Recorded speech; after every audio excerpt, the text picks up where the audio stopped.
Welcome to NSVRC's Resource on the Go. My name is Mo Lewis, and I am the Prevention Specialist at the National Sexual Violence Resource Center. Today, I'm talking with Maddie LaCure from the Maryland Coalition Against Sexual Assault and Patay Mahoney from Johns Hopkins Bloomberg School of Public Health about the prevention tool they developed to provide a framework for practitioners, advocates, and college administrators who are interested in bringing environmental and situational prevention strategies to their campuses.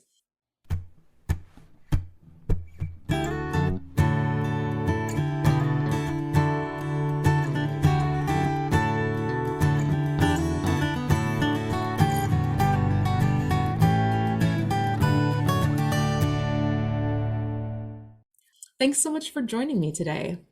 Glad to be here. Hi, glad to be here. Thank you so much for having us. I'm wondering if you can talk a little bit about what environmental and situational prevention is all about. Absolutely. So, environmental and situational prevention is about understanding how the design and use of spaces can make certain behaviors more or less likely.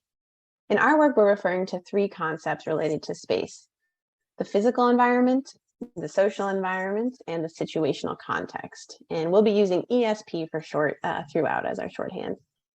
So up first, the physical environment is made up of physical things in a geographic space. So this can include natural features like trees and fields, or manufactured objects and materials like paved roads and lampposts. The social environment is the rules, social norms, and dynamics regarding how people can or should act in a physical space. These rules are made known to people through a mix of both implicit and explicit means. The social environment is built upon and reflective of the physical environment. That is, the social rules and expectations are going to be different depending on the physical space. For example, think if you were in a field versus the middle of a busy intersection or the inside of a department store. Where would it be acceptable to play soccer? Where would it be acceptable to drive a car? These are what changes about the social environments we're in. Lastly, we have the situational context. This combines a variety of dynamic features, including the time, the social setting, natural events, your goals, and any other circumstances or factors that could influence the nature of social interaction in a space. So the situational context is described by the answer to the questions, what are you doing right now? Or what is happening right now? The situational context can influence the physical space as well as behaviors that are possible and acceptable. A classic example is a school cafeteria that is also being used as an auditorium. In one context, the physical environment is made up of lunch tables and is appropriate for everyone to be eating.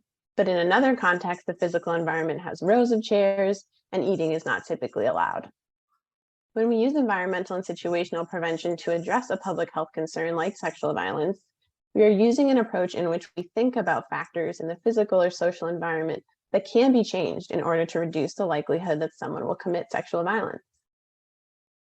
This approach has not been widely used for the prevention of sexual violence. So to get us in the right mindset, I'm going to give an example from traffic control. We all know that speeding is a leading cause of accidents. And so we can and do teach people why they shouldn't speed. And it's a very valuable starting point, and it's very influential in helping many people develop safe driving habits. Now, in addition to teaching people not to speed, we have speed limits. When we add this rule to the social environment, people are less likely to speed even if they think they could do so safely because they want to avoid getting a speeding ticket.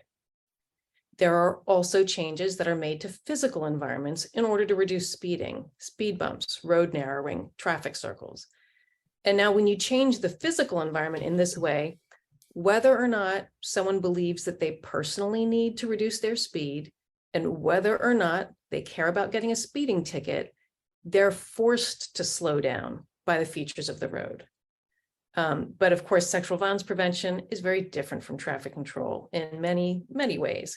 But I think this is a good example to start with to explain the difference between individual education as a prevention strategy and environmental and situational prevention.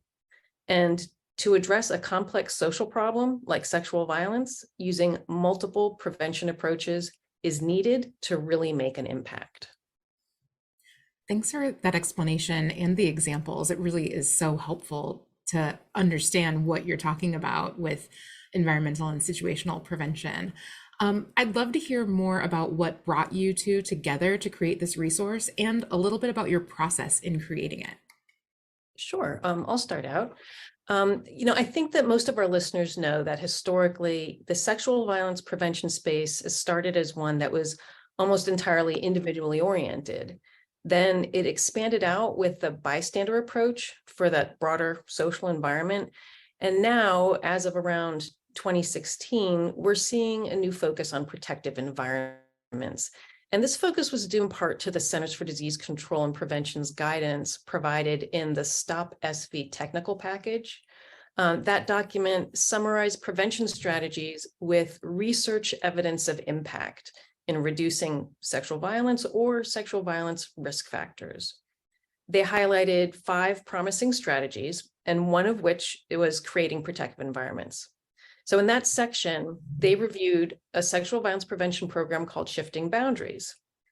That program led to reductions in sexual violence in middle schools through an intervention that included modifying the physical and social environment.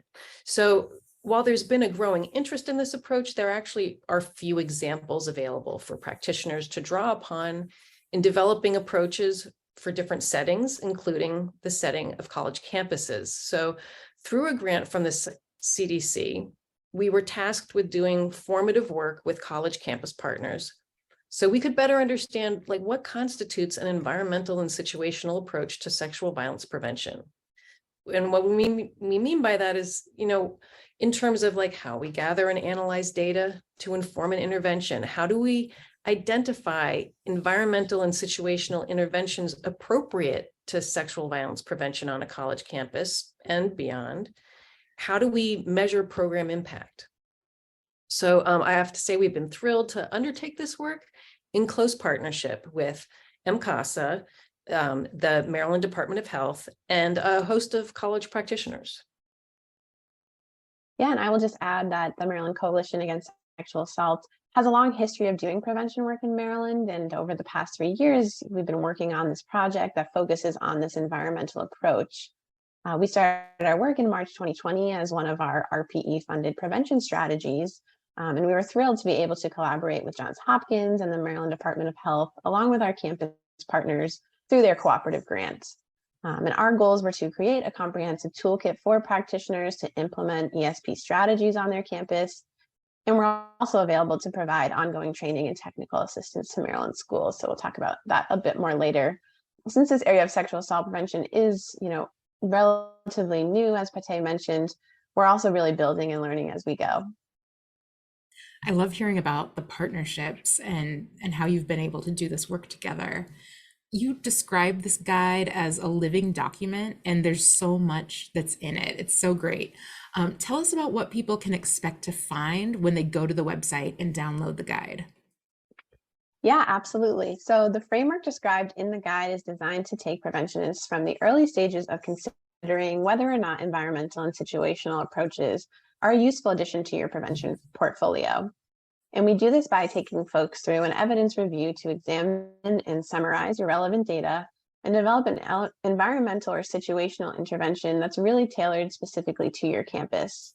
And our goal is to ensure that these ESP interventions are grounded in the best available evidence and really avoiding the tendency to revert back to individual level interventions that we're all so familiar with.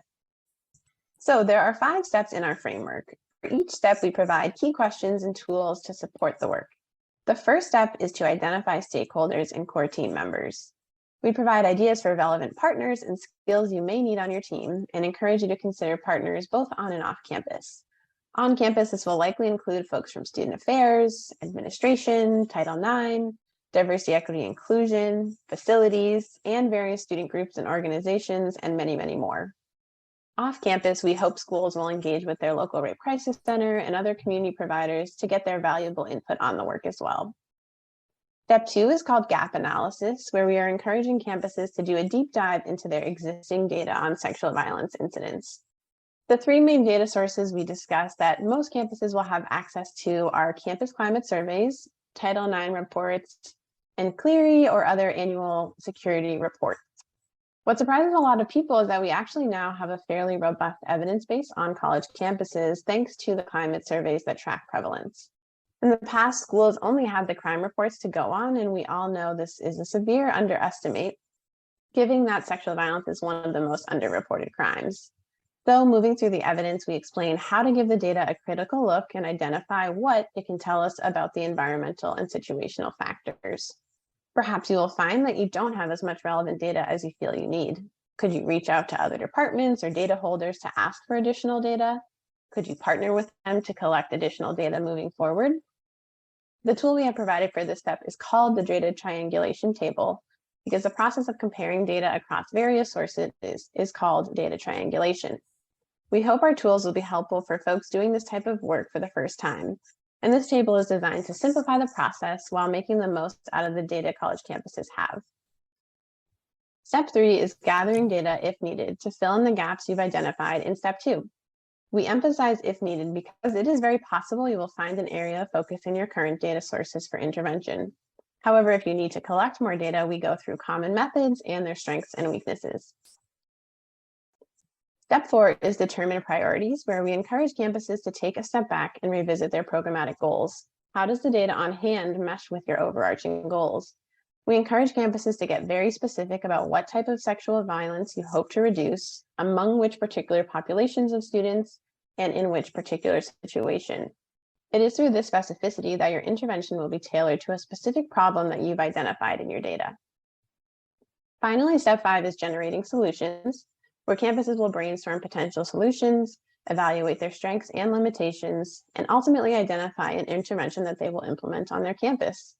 We highlight an important activity in this step called assumption testing, which involves creating a series of very simple statements to explain the relationship between every activity being implemented and the assumed outcomes of each activity. We really emphasize this to make sure that the planned solution really addresses the underlying problem. We look forward to hearing from folks who have read or used any part of our framework or guide so that we can improve our tools and approach for what is working in practice. We hope to share lessons learned and tested interventions as more and more schools explore ESP on their campuses. In addition to the guide on our website, you will find our tools as well as implementation resources and further reading. You will also find our launch webinar from last August, which goes into a deeper dive into the 5 steps of our framework. Thanks for sharing this. The framework sounds so great in terms of really helping walk someone through the process of what you need to know and do to make this happen. That's just really cool. What are some key concepts that are important for practitioners to think about as they consider using this approach for sexual violence prevention? Thanks for asking. Yeah, there are indeed some key concepts that we found ourselves revisiting regularly as we put this guide together. I'd say the first one is to be very clear about the goals of any activities that you undertake as part of this work. One of the activities that many people associate with this work has been referred to as hotspot mapping. Although we've chosen to refer to this activity as map marking, we think that's a better descriptor, and we explain a little bit more in the guide about why we think that. So map marking was used in shifting boundaries, which I referred to earlier, to identify risk zones in middle school buildings where additional staff were placed between classes to increase monitoring.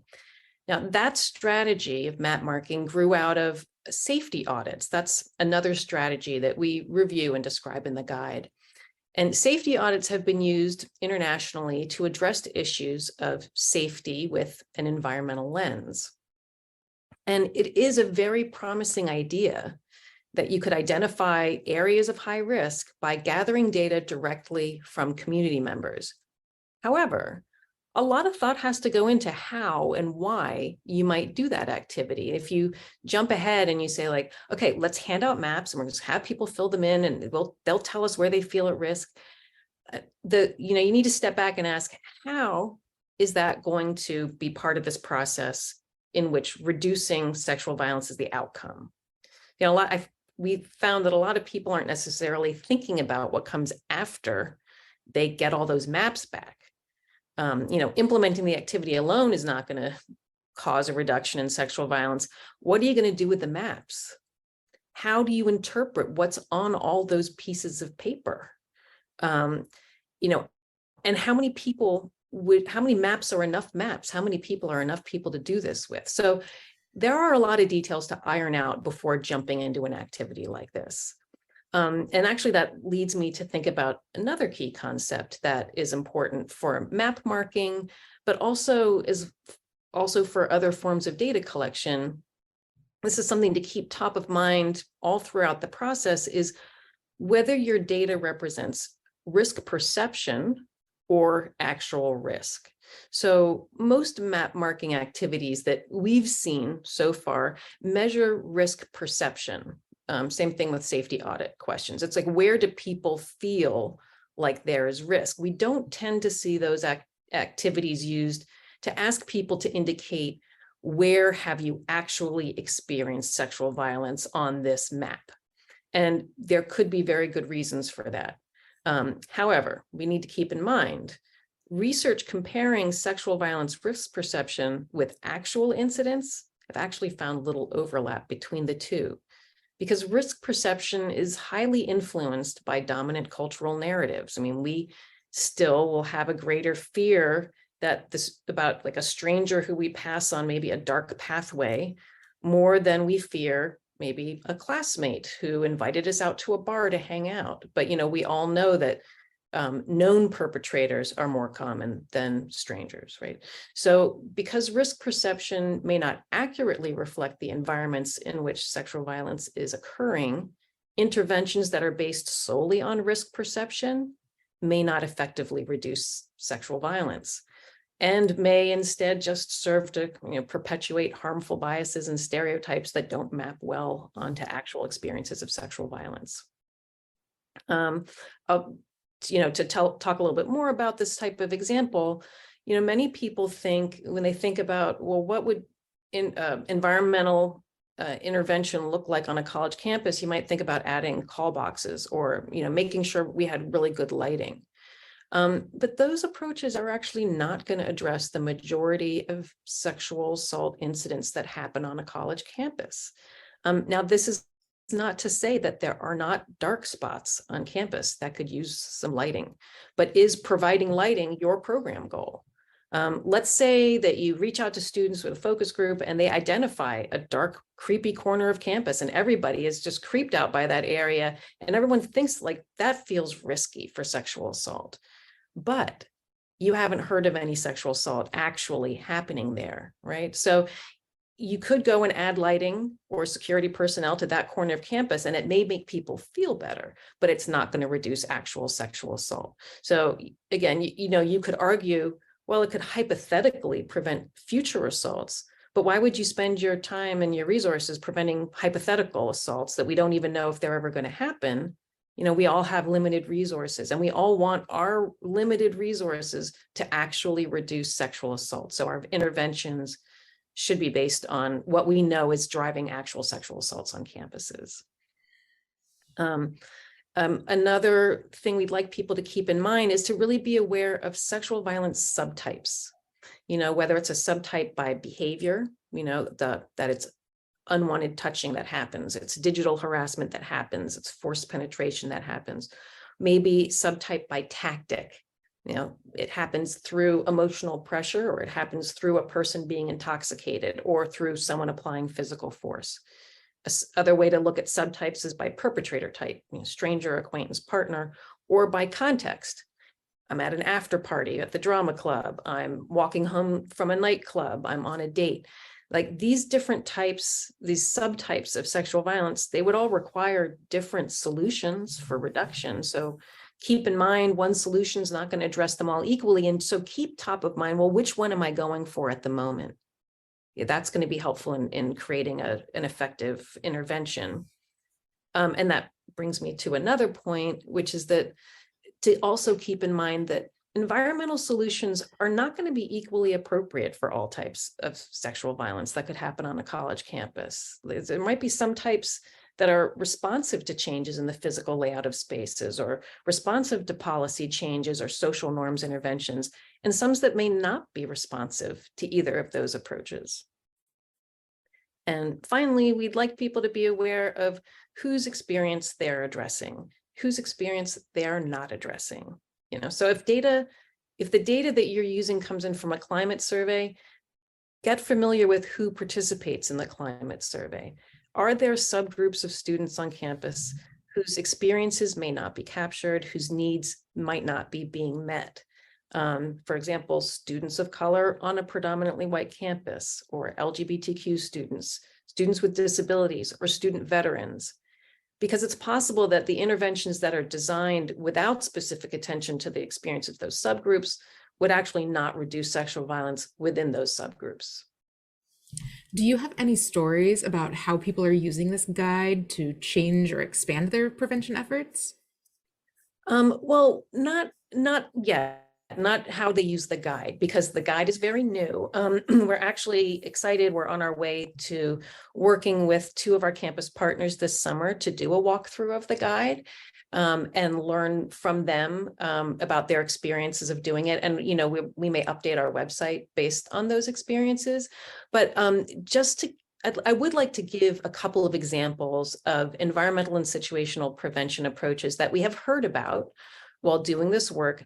Again, just to help people get an idea of what it could look like, because again, there are not very many examples to work from.